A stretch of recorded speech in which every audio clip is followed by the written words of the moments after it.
going to do you a little demonstration on netting. I've got an assistant right this moment. I'll take it up briefly, and anybody that wants to try it can come over and give it a shot.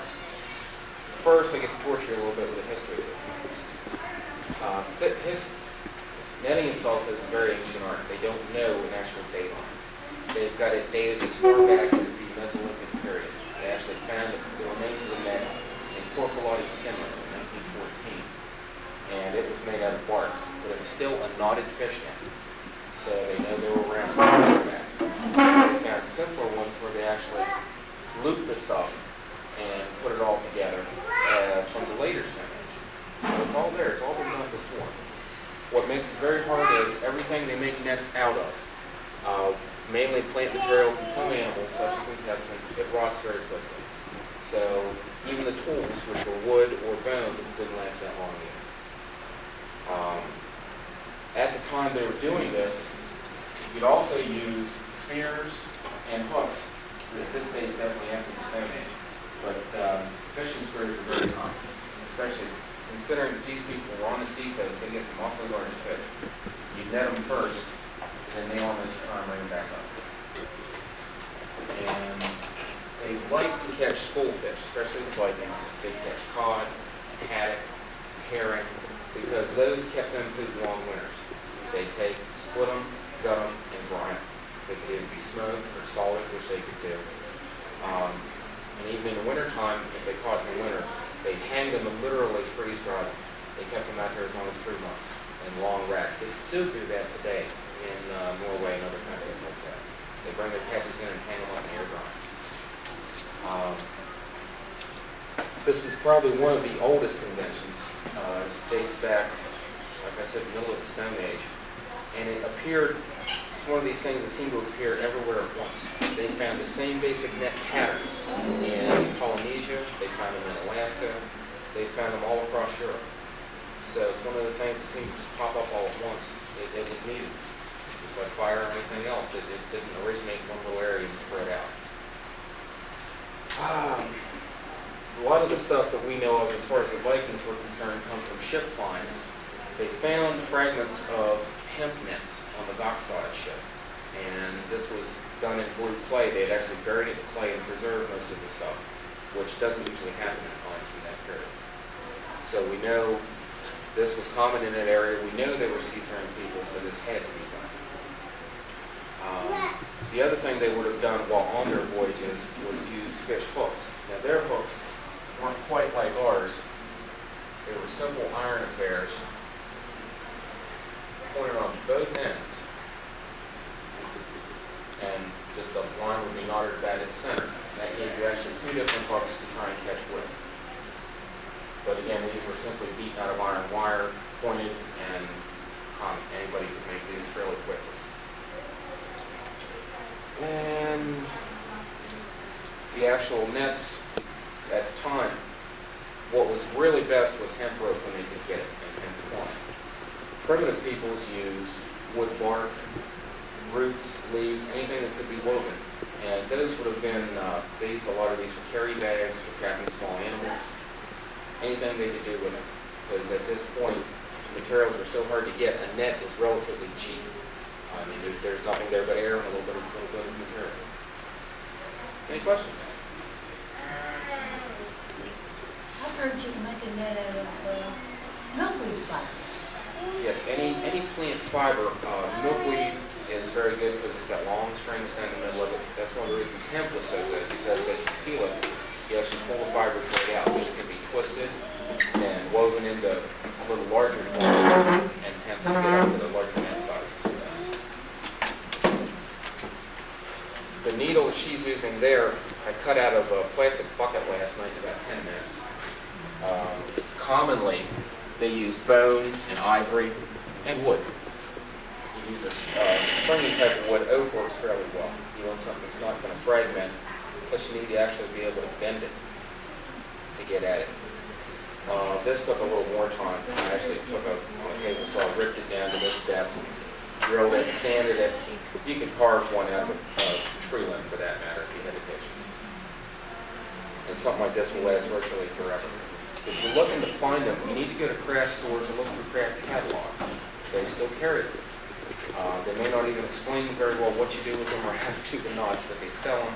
They make plastic ones for probably $2 or $3. So it's not an expensive hobby. Twine I'm using is jute, which is common, can be gotten anywhere.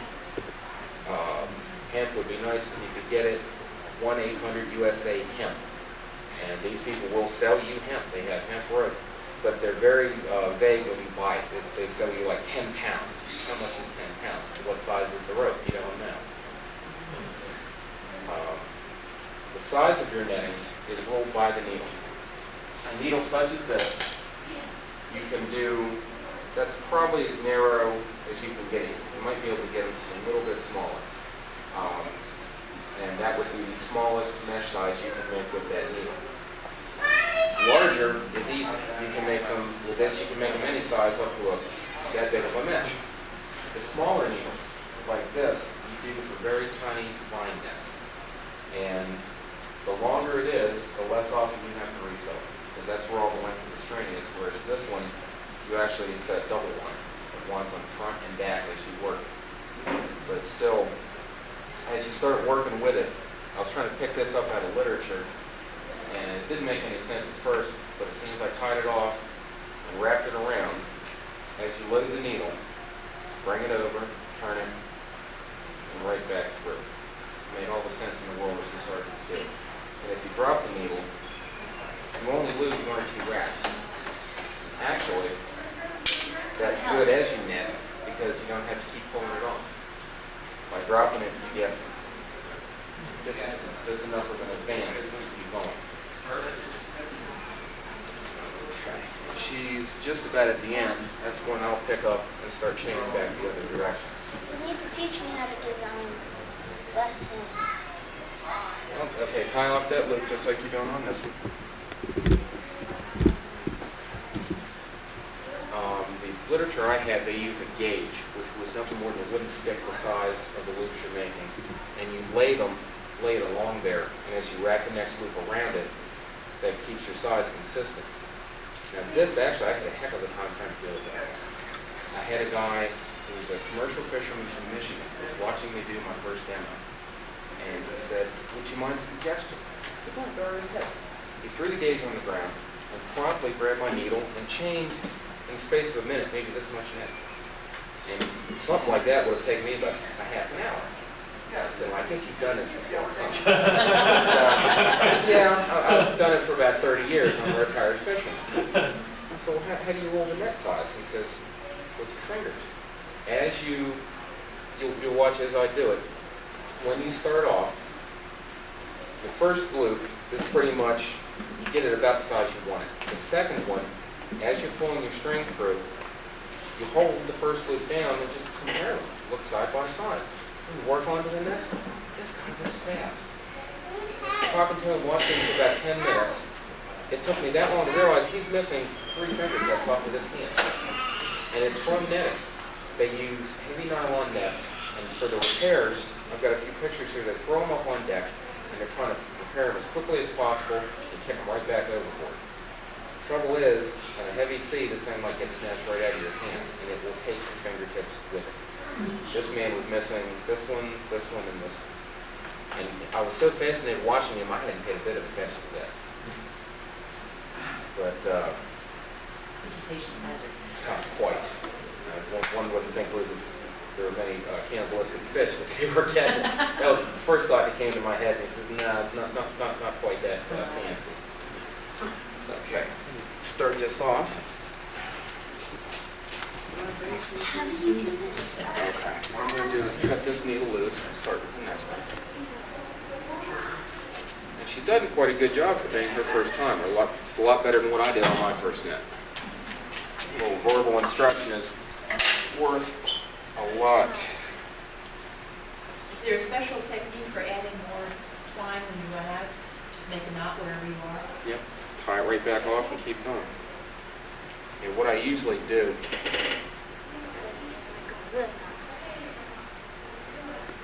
double both the lines, pull them as tight as possible, and then just cut off the waist.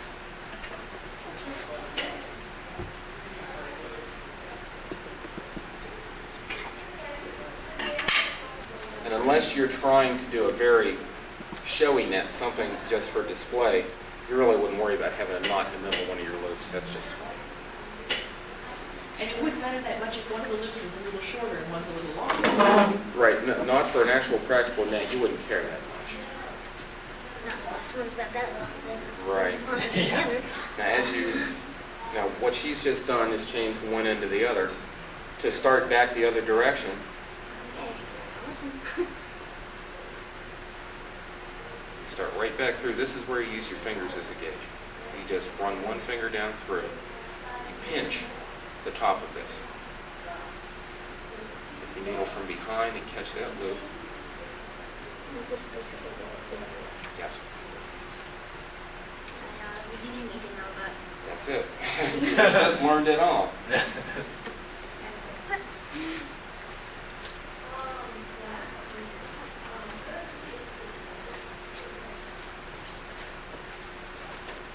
One of the things that you learn to do is you have to actually, somebody brought this up earlier, you kind of need four hands. You need to pull all four of these taut at the same time, or as close as you can get. And one thing she's not quite gotten yet, you have to, as you pull through on the first one, you need to adjust it to get it dead center, or as close as you can. It just makes it a little uneven one way or the other. It still works.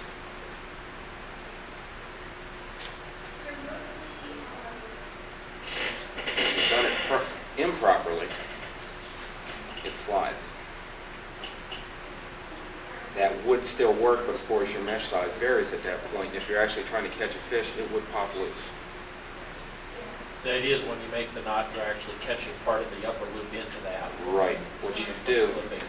as I'm doing this one, you pinch it. And your next part of that knot comes above that pinch. Okay. That's what prevents the slip. This was the other thing that my literature didn't bother to mention. And as my fisherman was explaining to me, he said, they'll slip. Thanks, bud. Now that I've done half a net, the one I've got hanging over the door as we come in was the one I started with. And after watching him, I was going to throw it away, and I thought, no, it serves an object lesson to me and others. I'll just keep that around.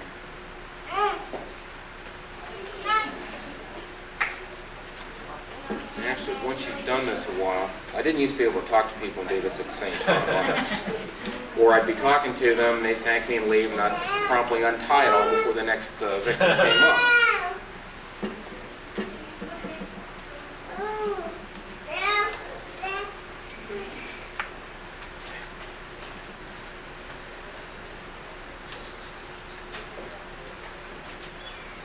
With practice comes perfection.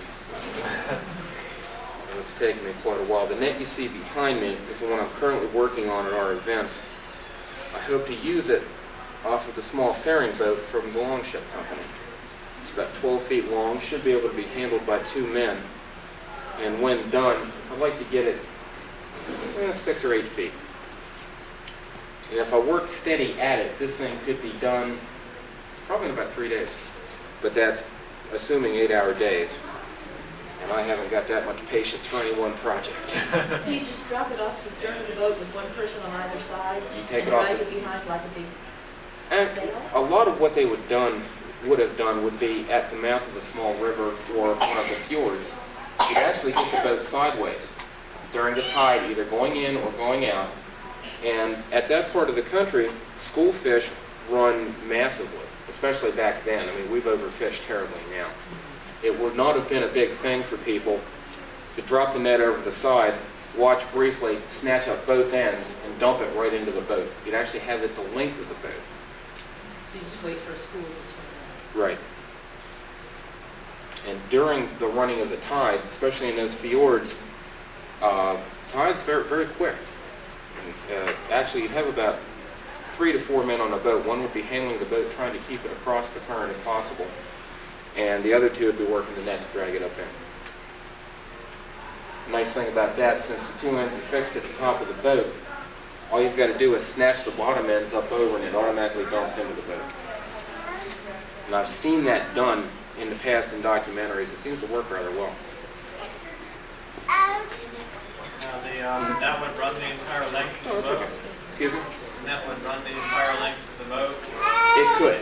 Theoretically, it could. Of course, the larger the boat, it starts getting a lot harder trying to haul it back in.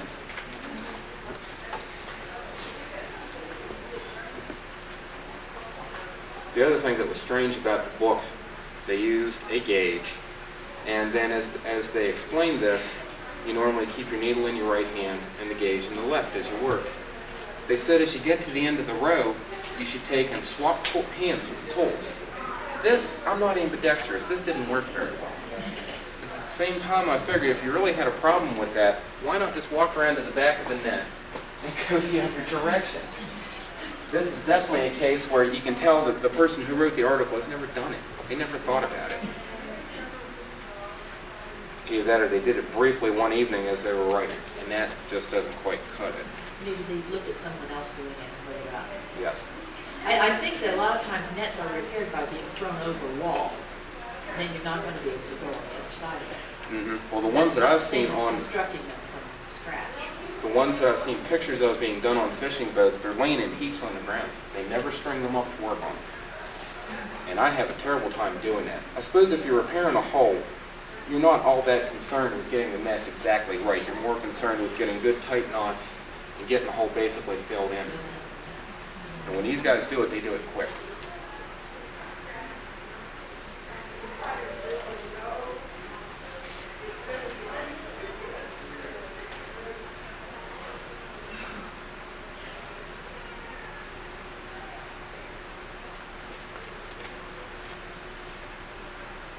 Like I said, if you're really worried about getting a net done to actually use it, or just for display, in a rough style, you could probably knock a decent sized one out in a day, 2 days. And that wouldn't really be too bad. A lot of what I do, I've tried to get a little fancier.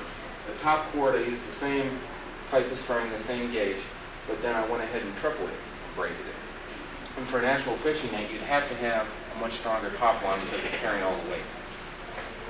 Anything you take beyond this is just fine. I mean, if you want to dress it up a little bit, if you want to run borders all the way around to strengthen it up, that's perfectly acceptable. That varied so much culture to culture, no one knows exactly what was proper.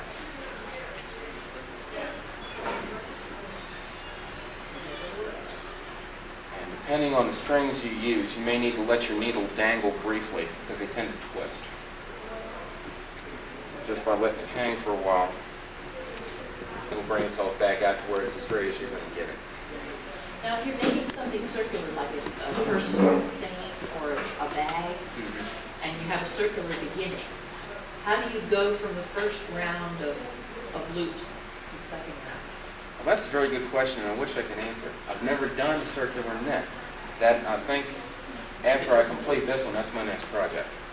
Because a lot of the nets that I've seen in use through the African coast, get over towards India, they were circular.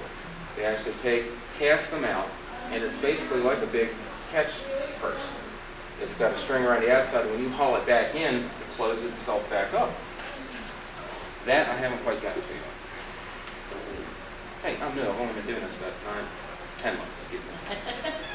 I've seen pictures of Indian nets where they have a circular or a U-shaped frame, and then this long cylindrical net behind it, and they swim in, put it facing downstream.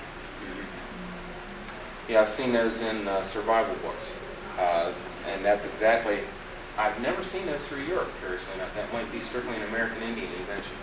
But again, we have the American Indians with nets, at the same time that all across the world, everybody else had them too. Would anybody like to come up and give this a shot? Oh, yeah.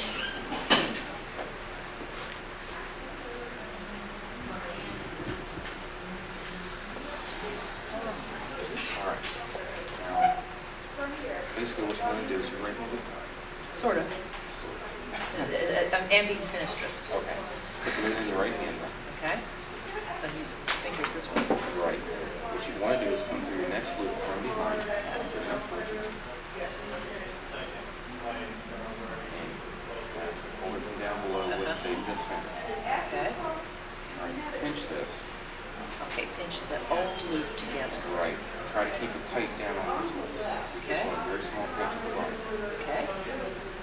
this, usually I take my right hand at this point and compare these two loops, this one and this one. Once you figure that right, when you need it back through your new loop, pull it in a little bit, take your string, wrap it around, pull your needle through. You're tying me up. There. Okay, and then pull, I usually pull down in that direction. And at this point is where you kind of need to gently tug them all roughly at the same time to tighten up on your knot. Tug them all, you tug all these strings. All four. And then you repeat the process on the next loop. So I come from back to front, gauge the loop.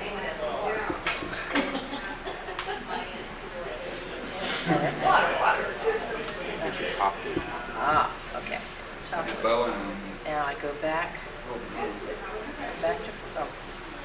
All the way down there. All right. That's good. This one's pretty strange. There we go.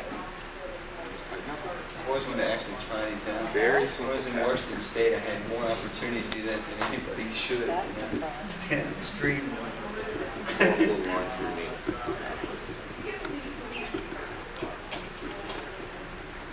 Size pinch. Again, front to back. Pass the loop, pull through the loop. Correct. All right, I want you to how to do that knot. And then what you do is tighten them up as tight as possible. I can see this is going to tear my hands up too. The lady at the craft store told me, oh, you ought to wear gloves to work with this. I got enough callus. This doesn't bother me at all. I can see it'd be problems for a lot of people. Because when you grip it and pull it tight, Right. Oh, that's the other thing too. My fingers are stiff when I get home after doing this a long time. well, now I may have a cure for that. Everything that's done with the fingers, where you use finger motion, I have found elastic gloves to be a great help, and you get them at needle workshops. And they just cover you from wrist to here, and it keeps your hands warm and gives you a little bit of support for computer using, knitting, spinning, all kinds of things. I can't null bend in them because I have to spit into the palm of my hand. Okay. From behind. Back to front. Back to front. The size of the loops. Pinch this one. Push it through here. No. Here. Reach through the loop and grab the needle, which I did. You've got that twist again. Okay. Just like that.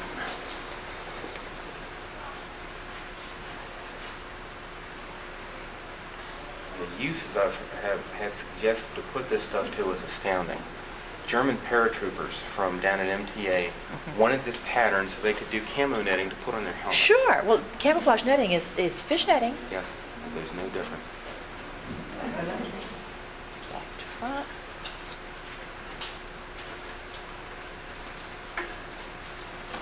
Pinch it. Put that in. Reach through with no twist.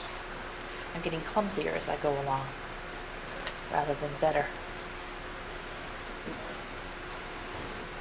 Okay. Back to front. Push your loop. Pinch this one here.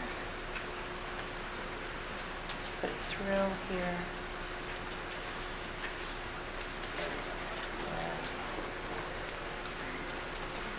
I think I would be happier with a slightly smaller needle.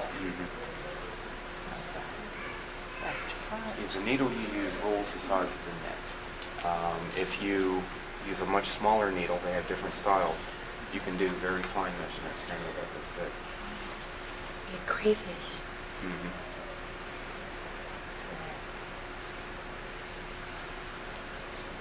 I'm missing that last Yeah, thing. come behind me, but not in front of Fred's camera.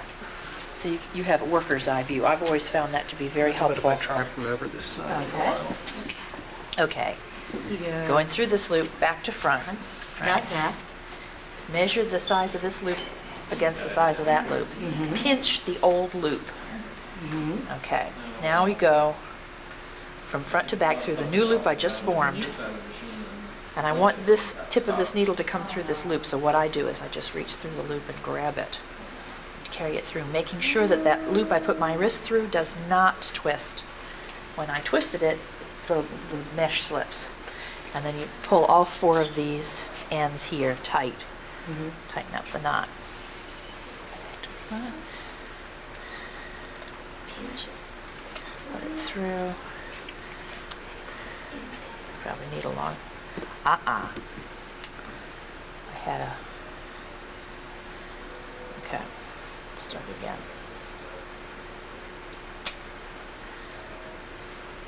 Front to back. No, that one. Wrong loop. Okay, here we go.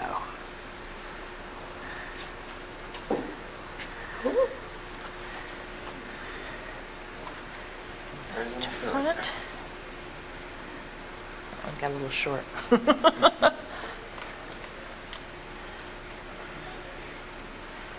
And with Pinch practice this comes one. the evenness of the nets. This one isn't too shabby. They're always a little bit messed up at the bottom when they're finished off finally, and you've got them all tied off and weighted, then they even up and look rather nice. Front.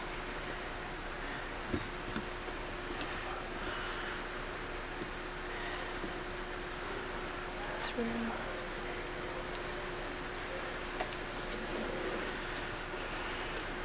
Yeah, I'm thinking about a net with a mesh about the size for camouflage netting. Dad, Almost a minnow net. Not quite, really. Okay, front. Okay, the needles for that are different. That's the one we're using here. You use very long Pinch here. It's actually more can I like try you- the Yeah, I think so. And last I think year, I'll be that's sick and everything. tired of it by then. Has to go all the way back through. Nobody else wants to try that, and then I'll go again. Okay, I'm going to step over on you, Fred. I made a cargo net for my truck with a ball of nylon twine. And of course, since the mesh on that was about that big, the needle was just Front. Are you Amber? Oh my goodness, Amber, I haven't seen you since you were like this big. I'm Debbie. One of those package stores, it's all the same stuff. Amber. All of this is,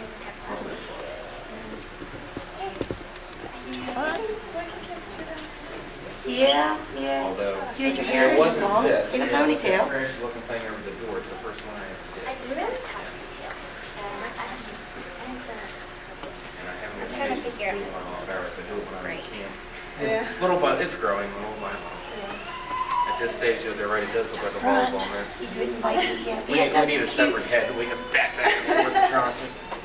We'll provide one. We got skulls this We've year. got skulls this Hey, year. that would be great. We're since we've gone back to being earlier, we now are back to our cult of heads.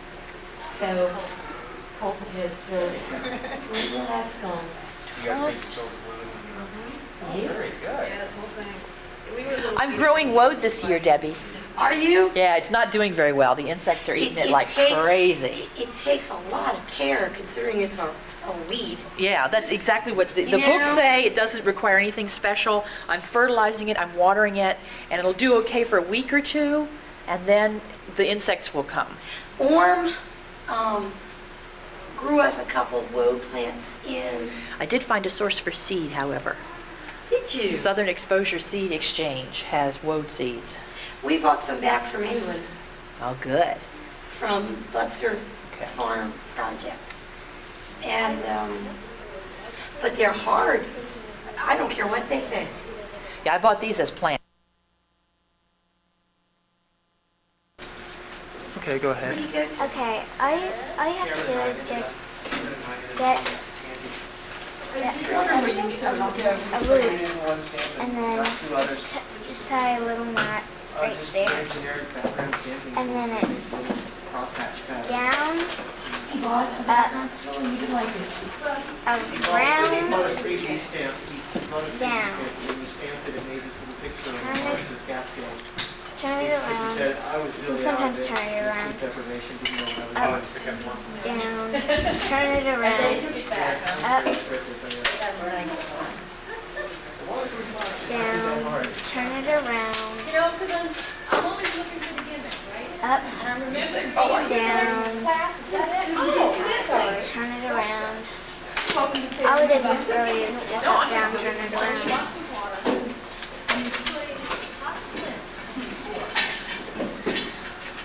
Wood needles are pretty hard to use because they're not really bendable.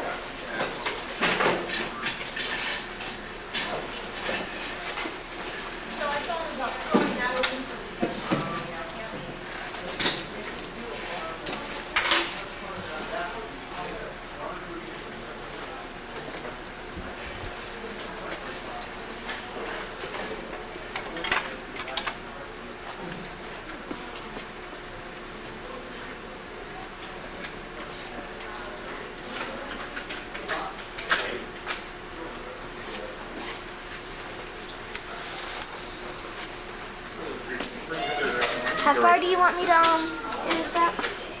I'll take it up to about there. Right here? Yeah.